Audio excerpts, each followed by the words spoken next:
Welcome back, and in this bonus video we're going to be covering the tool that I created in Python 3 that is used to gather emails. Now, even though later in the course we will be coding some of our own Python tools, this is one that we will not code, so we will just see how it works. I will explain how it works, of course, and we're going to see how many emails it can gather. So this is the tool right here called Email Scraper, and you will have this to download in the resources of this lecture. But let me show you how you can transfer it on the Kali Linux desktop. If you go up here on the devices and you go on drag and drop and click on bidirectional, then anything that you have on your desktop, since I had the program right here, if you go and drag it to your Kali Linux machine, it will get moved onto your Kali Linux desktop. As you can see right here, this folder already contains this file, since I already have it on my desktop, so I will just skip this. But you, after setting this to bidirectional, can transfer any file from your host desktop to your Kali Linux desktop. Okay, good. Now that we know how we can transfer it, let us see what this tool is and how we can run it. So just to check out the code of this tool real quick, let us double click on it and let me enlarge all of this. And what this tool essentially does is it asks us for the URL, and we provide it with the URL of a certain domain name. Then what this tool does is it tries to extract all of the emails that are in the HTML page of the URL that you specified. But what it also does is it tries to crawl within other URLs that are found inside of that page. For example, this count variable right here, that is equal to 100, means that we will be searching for emails in 100 different links.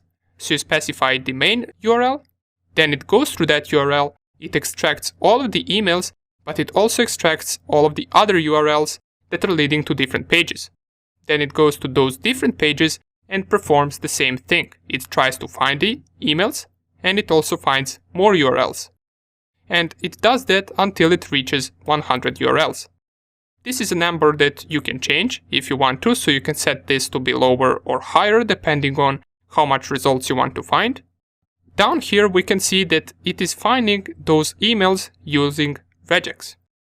So this is the pattern that we are searching for, and don't worry if you don't understand any of this. Regex is just a way for us to find certain patterns in a lot of text. So for example, this is a pattern that will allow us to find emails in the HTML code of the page. And then we, at the end of this, print all of the emails that we found. So that is the basic principle behind this tool. Let us see how it runs and whether we manage to find more emails than we did with hunter.io and the harvester. So let's close this, go to our terminal, find where you have this file downloaded, and I have it on my desktop. And to just run it, we can type Python 3 and then the name of the file.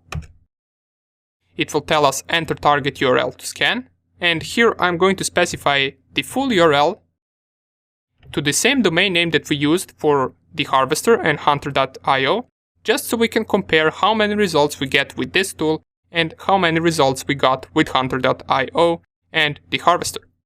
So if I type the domain name and press here enter, this will go and process 100 links. And depending on whether you change that number, it might be higher or lower.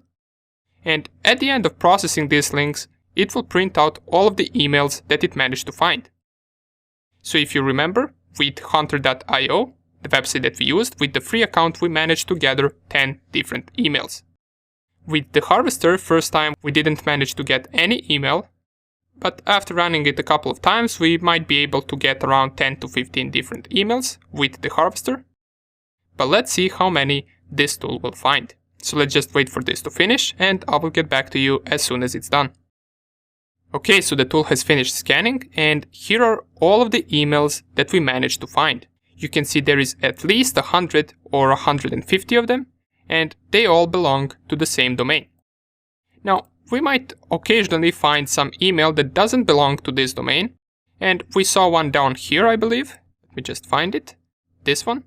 It doesn't have the domain name inside of the email, but all of the others do. And we got at least 5 to 10 times more results than we managed to get with the Harvester, which is Kali Linux tool, or with the free account of Hunter.io.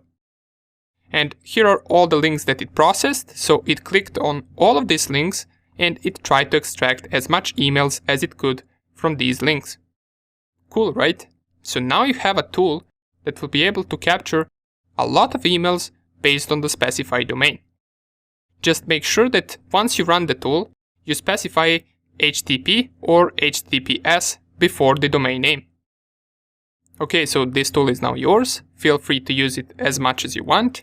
And later on in the course, we will also be coding our own Python tools. They will not be some too advanced tools, but we will be covering basics of creating our own hacking tools, which is something that every hacker should at some point of their journey learn. Great. So now that we finished with the information gathering section, we're ready to start off with scanning section. And you might be wondering, how are you going to be able to follow the scanning section and all the other sections, since you don't really have permission to scan any website? Don't worry, there are a lot of free vulnerable machines and websites that we can download and practice on them. And we're going to be seeing how we can find them and install them inside of our VirtualBox. So we will have our own vulnerable lab where we can practice our hacking. So thank you for watching this section, and I will see you in the next one.